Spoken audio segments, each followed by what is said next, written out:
So today we have here review with the complaint of poor power, and we found that there is a misfiring on the engine. So first we're gonna scan the vehicle.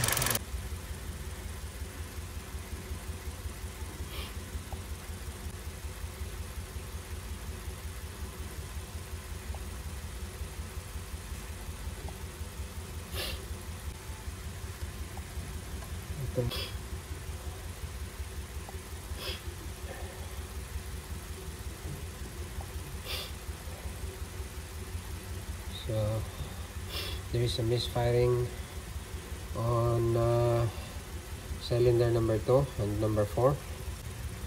So let's have the double check here.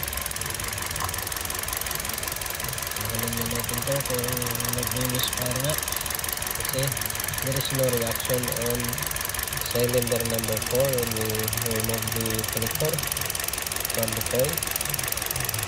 And when it's taken back, there is no reaction from the engine. Ito naman ang number 2. So number 2 mayroon, but then we have to i-check pa rin natin yung mga plugs, at baka nagme-misfire ito sa underload.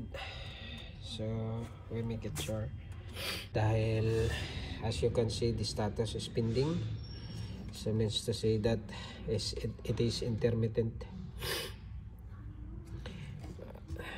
Pero yung number 4, so active na siya, means to say that it is always having a misfiring.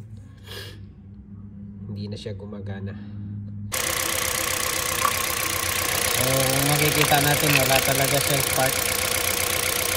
Ignition coil natin ay healthy na. So papalitan natin ang ignition coil.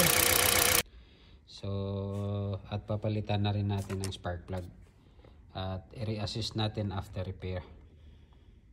There is no reaction on cylinder number 4 when we remove the connector, but then we have to i-check pa rin natin yung mga plugs. Baka nagme-misfire ito sa underload. So we make it sure, dahil as you can see the status is pending, so means to say that it is intermittent.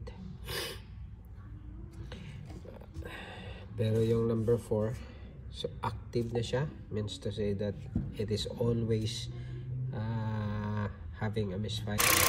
So makikita natin wala talaga self-part. Okay na. So papalitan natin ang ignition coil. So at papalitan na rin natin ang spark plug, at i-reassist natin after repair.